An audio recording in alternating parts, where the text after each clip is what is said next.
Group Network. Pemirsa, indeks harga saham gabungan Bursa Efek Indonesia pada perdagangan sesi pertama hari ini ditutup melemah 0,24%. Apa yang menekan indeks pada hari ini dan bagaimana juga perkembangan harga komoditas siang ini? Kita langsung bergabung bersama Jessica Wulandari langsung dari Studio Bursa Efek Indonesia. Jessica, kenapa indeks di sesi pertama ini kelihatannya terus tertekan dan akhirnya ditutup melemah?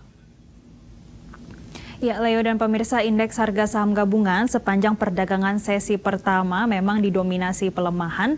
Ini disebabkan para investor yang masih wait and see pada risalah The Fed yang akan dirilis pada Rabu malam ini waktu Amerika Serikat.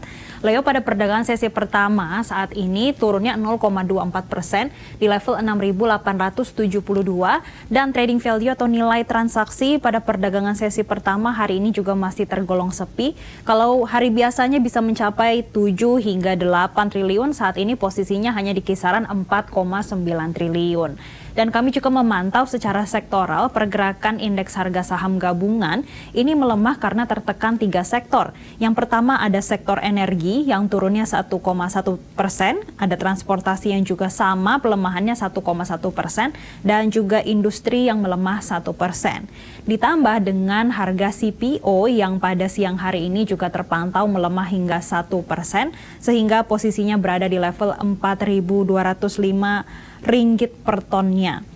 Namun Leo, kalau kita memantau pergerakan indeks harga saham gabungan selama sesi pertama perdagangan hari ini, tadi di level terendahnya berada di level 6.862 atau ada di pelemahan sekitar 0,5 hingga 6%.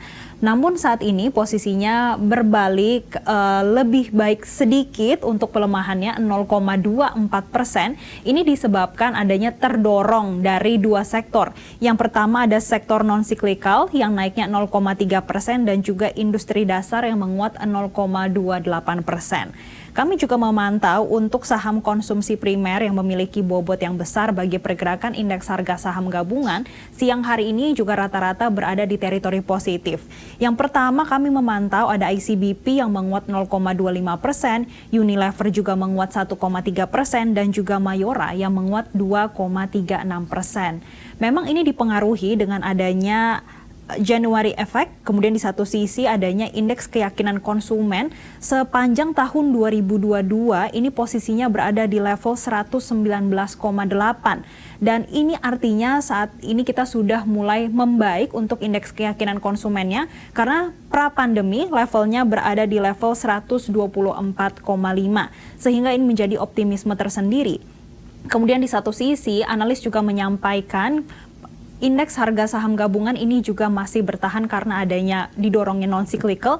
Ini ada 3 sentimen yang mempengaruhi. Yang pertama adanya daya beli masyarakat yang dinilai masih terjaga karena di tahun 2023 ini akan ada kenaikan upah, kemudian juga ada kenaikan anggaran subsidi dan juga efek domino di tahun politik. Kemudian di satu sisi ada masyarakat yang saat ini meningkatkan belanjanya, terutama pada F&B, dan di satu sisi juga meningkatnya kesadaran masyarakat terkait dengan adanya perawatan diri. Kemudian sentimen lain yaitu adalah melandainya harga komoditas yang tentunya ini juga berpengaruh pada margin laba. Sehingga ini menyebabkan pergerakan indeks harga saham gabungan ini pelemahannya bisa tertahan oleh sektor non-cyclical.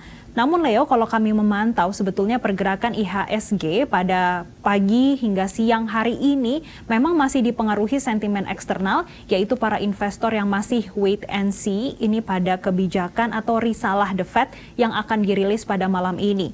Selain menunggu risalah The Fed, para investor ini juga masih menunggu data manufaktur ini terkait ISM di Amerika Serikat, dan juga di hari Jumat nanti juga ada rilis terkait dengan data ketenaga kerjaan di bulan Desember di Amerika Serikat, dan ini akan menjadi penentu bagaimana kebijakan The Fed terutama di bulan Februari mendatang. Di satu sisi para investor juga masih wait and see, terutama pada rilis inflasi di zona euro, yang mana pada pekan ini akan ada pembacaan data terkait inflasi di Prancis, Italia, dan juga zona euro secara keseluruhan pada hari Jumat mendatang. Kemudian kami juga memantau pergerakan indeks harga saham gabungan juga masih dipengaruhi pergerakan saham secara regional atau pergerakan bursa secara regional, yang pada siang hari ini kami pantau untuk Nikkei melemah 1,24%, Hang Seng menguat 2,3% dan Straits Times yang melemah 0,01%, yang masih dipengaruhi adanya bagaimana kebijakan Tiongkok ke depan yang melihatnya ada lonjakan kasus COVID-19 di Tiongkok. Maka dari itu untuk pergerakan indeks harga saham gabungan hingga perdagangan sesi kedua nanti diprediksi akan ada di rentang 6.804 hingga 6.937. Leo.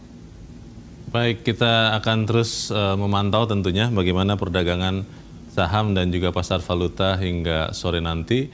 Saat ini terima kasih untuk laporan Anda, Jessica Wulandari melaporkan langsung dari Studio Bursa Efek Indonesia.